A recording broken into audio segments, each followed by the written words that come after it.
A doctor in San Antonio spoke with the Today Show about a 30-year-old patient who succumbed to the virus after attending a COVID party with the intention of getting sick.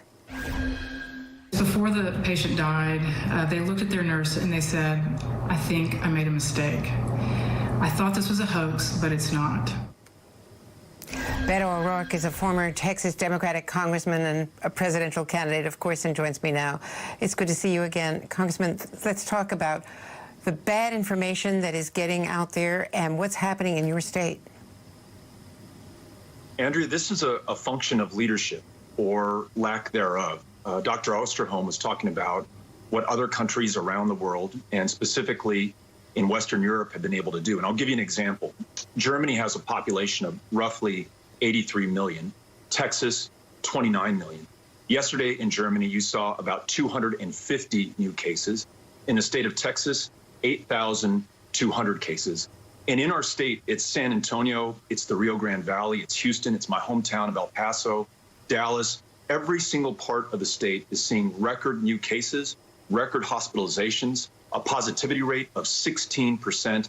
This virus is out of control with no leadership from our governor, no leadership from the president, who, as you mentioned, is tweeting out health guidance from Chuck Woolery instead of Dr. Fauci. So that's the difference between what we're seeing in the United States, which represents a quarter of the world's cases and nearly 25% of the world's deaths, even though we only have 4% of the globe's population.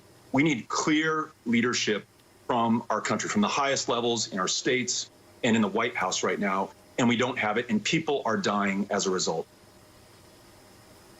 Let me ask you about the president's pressure on the school systems and the universities. First of all, denying visa extensions to foreign students who are already here, some, and already coming this way at the last moment. More than 1 million foreign students who are supposed to be at university levels, and also the public schools. What are you doing about your children?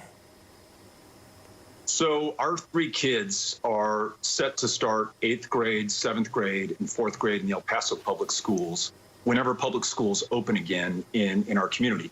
Right now, they're slated to open mid-August, but I will tell you, after listening to the infectious disease experts in my community and across this state, we are not prepared to do that. This virus is transmitting at a rate that is out of control. So until we get that transmission rate down, until we have testing that's truly available to everyone, until we have a vigorous contact tracing program, until our rate of positivity comes down, do not open these schools, because the kids become unwitting transmitters, and we put those teachers, custodians, cafeteria workers, support staff at risk because they are unable to defend themselves when we don't have the leadership and the public health guidance that we need to save their lives. So let's look at a target date of perhaps October 1st, and before then, re-lock down this state, meaning stay-at-home orders. Don't go to restaurants, don't go to malls, don't go to movie theaters, don't go out unless you absolutely have to. And while people stay at home and we take that economic hit, let's make sure that we've implemented the procedures and processes to test, contact trace, and stop the transmission of this disease. Then you reopen schools a little bit later this fall.